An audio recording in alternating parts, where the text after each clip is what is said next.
আসসালামু আলাইকুম শিক্ষার্থীরা। কি অবস্থা তোমাদের? তোমাদের কৃষি উচ্চ ভর্তি পরীক্ষা আর মাত্র 1 সপ্তাহ সময় আছে। এখন এই সময়টার মধ্যে তোমাদের মাথায় প্রেশার বেশি, টেনশনও বেশি। তাই কিভাবে পড়াশোনা করলে এই সময়টা একটু বেটার করতে পারবা, কারণ তোমাদের এই এত সময় ধরে 4-5 মাস বলো, এরপর আরো আগে 3-4 মাস বলো, তোমরা মোটামুটি পড়াশোনা করেই আসছো। কম বেশি হোক, বেশি হোক কম হোক, তোমার সবই কম বেশি দেখে আসছো। তো এই সময়টা নতুন কিছু পড়ার বা কিভাবে পড়লে তোমরা আসলে এক্সাম হলে গিয়ে একটা ভালো এক্সাম দিতে পারবা, চান্স পাবা, ভালো একটা সিট পাবা, সেটা নিয়ে কিছু কথাবার্তা বলো। প্রথমত, তোমাদের এই 7 দিন সময়ের মধ্যে 1 থেকে 2 দিন রাখো তোমাদের যদি স্টিল নাও কিছু পড়া বাকি থাকে, যে ভাই হ্যাঁ আমার এখন এই টপিকটা স্টিল ক্লিয়ার করাই হয় নাই, এই টপিকগুলো দ্রুত সিলেক্ট করে দ্রুত শেষ করে ফেলো।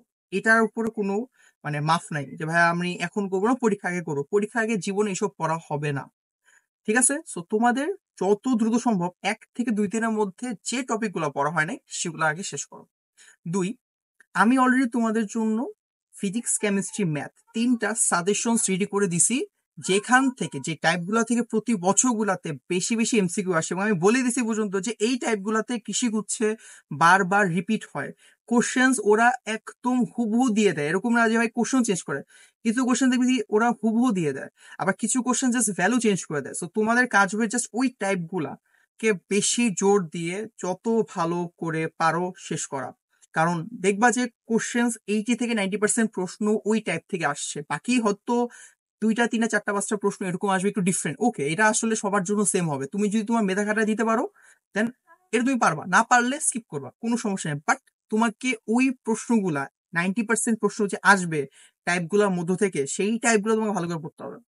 এখন টাইপগুলোর লিঙ্ক কোথায় পাবো ভাই? আমি ডিসক্রিপশন কিংবা কমেন্ট সেকশনে পিন করে দিব, তোমরা ভাই ওই টাইপগুলো একটু দেখে নিও।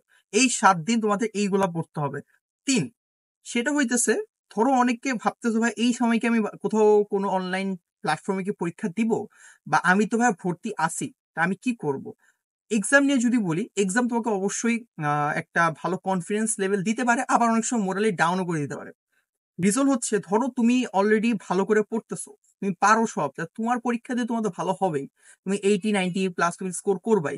বাট যে স্টুডেন্টটা ধরো যে স্টিল নাও স্ট্রাগল করতেছো, যে ভাই আমি ভয় পাইতেছি, স্ট্রাগল করছি, আমার নাম্বার আছে 60-65, কিংবা আমি পরীক্ষা দিচ্ছি না, এই নিয়ে এখনো ভর্তি হয়, তাদেরকে বলবো এই সময়টা আসলে আর কোথাও একটা পরীক্ষা দিয়ে আসলে দরকার নেই।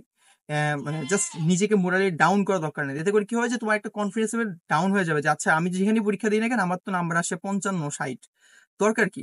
এই নিজেকে মোরালি ডাউন না করে বাসায় বেশি বেশি করে তুমি একটা এক্সামের ব্যবস্থা করো। লাইক তুমি কৃষি গুচ্ছের তুমি প্রশ্ন ব্যাংক খুলো, প্রশ্ন ব্যাংক খুলে তুমি 20টা বা 30টা প্রশ্ন নাও, যে তুমি আহ এই টাইমের মধ্যে বা 10 মিনিটের মধ্যে তুমি 30টা প্রশ্ন দাগাবা। যেহেতু তোমাকে 100টা এমসিকিউ 60 মিনিট আগে তো, ইট মিনস প্রতিটা এমসিকিউ জন্য তোমার সময় মতো বা 35 সেকেন্ডের কাছাকাছি, 35 থেকে 36 সেকেন্ড এরকম একটা সময় হবে। তো তুমি 30 সেকেন্ড করে একটা এমসিকিউ সলভ করো, এটা তোমার প্র্যাকটিস বাড়াবে, তোমার টাইম ম্যানেজমেন্ট বাড়াবে। পরীক্ষা হয় তোমার সবচেয়ে বেশি ইম্পর্টেন্ট, পরীক্ষা হয় টাইম ম্যানেজমেন্ট। তুমি যদি টাইম ম্যানেজ করতে না পারো, তুমি যতই পড়াশোনা করো না কেন, তুমি যদি খুব স্লো হও পরীক্ষা হলে গিয়ে, তুমি কিন্তু ভাবছো ভালো করতে পারবো না। তো তোমাকে যদি ভালো করতে হয়, তোমাকে টাইম ম্যানেজমেন্ট করতে হবে। তোমাকে অবশ্যই বাসায় বসে বসে শর্ট শর্ট এমসিকিউ এক্সাম দিয়ে তোমার এই স্কিলটা, ফাস্ট হওয়ার যে ব্যাপারটা, দ্রুত এমসিকিউ দাগানোর ক্ষেত্রে, সেটা তোমাকে অ্যাচিভ করতেই হবে। তো এই কাজটা তুমি বাসায় বসেও করতে পারো। আর যদি মনে হয় কারো ভাই আমি এক্সাম দেই অনলাইনে, আমি তো ভর্তি আছি অলরেডি, তো ভর্তি থাকলে দিয়ে দাও, সমস্যা নেই। কিন্তু শুধু শুধু নিজেকে মোরালি ডাউন যদি খারাপ হইতে থাকে, সো মোরালি ডাউন করার দরকার নেই। জাস্ট নিজে বাসায় প্র্যাকটিস করো, পড়ো, বেশি বেশি করে ফর্মুলা পড়ো, বেশি বেশি করে যে থিওরি কনসেপ্ট থেকে এক্সাম কোশ্চেন গুলো আসে সেগুলো পড়ো।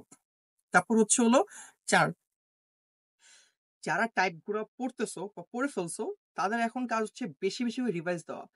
যত পারো এই টাইপটাই তুমি 1 দিন 2 দিনে বারবার বারবার রিভাইজ দাও, কারণ যত বেশি রিভাইজ দিবা, যত বেশি পড়বা, তুমি পরীক্ষা হলে দ্রুত বেশি এমসিকিউ সলভ করতে পারবা। তোমার কাছে মনে হবে যে ভাই হ্যাঁ এই এমসিকিউটাই তো বারবার আমার কাছে আসছে, আমি পড়ছি বারবার, তোমার সলভ করতে সোজা হবে।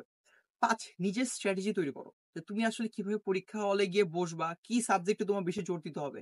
যেমন ধরো তুমি বায়োলজি উইক হও, 30টা এমসিকিউ এখান থেকে দিবে। তুমি বায়োলজিতে উইক, তার মানে তোমার বাকি 70 মার্কে বেশি ফোকাস করতে হবে, লাইক ফিজিক্স, কেমিস্ট্রি, ম্যাথ এবং ইংলিশে। আমার মতো যদি তুমি বায়োলজি উইক হও।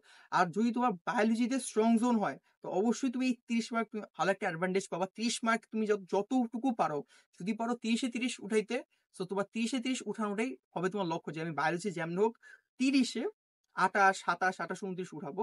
বাকিগুলাতে যাতে করে তোমার প্রেশার কম পড়ে। ধরো তুমি ফিজিক্স এবং কেমিস্ট্রিতে ভালো করছো, ম্যাথে একটু খারাপ করে গেছো বা পারো নাই বেশি, কোনো সমস্যা নেই, তোমার কভার হয়ে যাবে।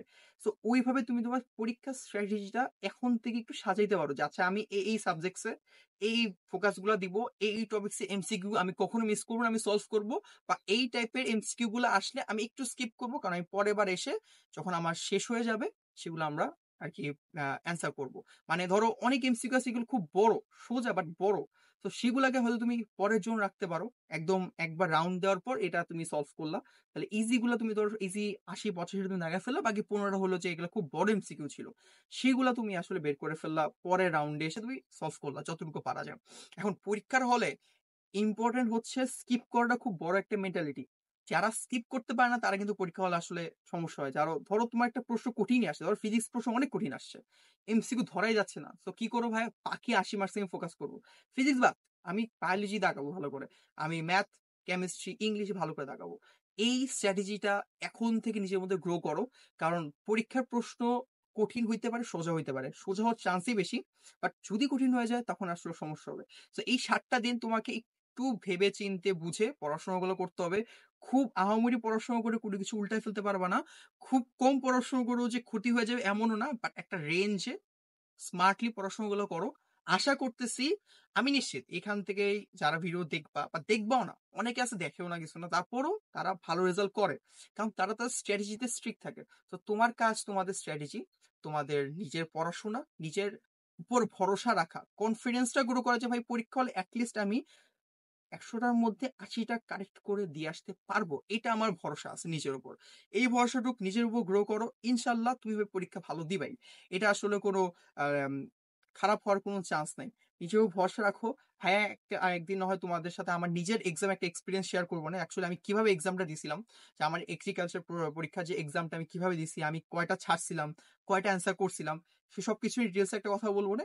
তবে এই 7টা দিন তোমরা একটু মনোযোগ দিয়ে কষ্ট করে পড়াশোনাটা করো, একটু বেশি বেশি ফর্মুলা গুলো পড়ো, একটু বেশি বেশি যে ম্যাথস গুলা যে টাইপ গুলা বেশি আসছে সেগুলো একটু ভালো করে পড়ো। আশা করতেছি তোমার ভালো করবো, তোমার চান্স পাবে, তোমার ভিডিও দেশে একদিন এসে বলো ভাই আমরা চান্স পাইছি। ধন্যবাদ।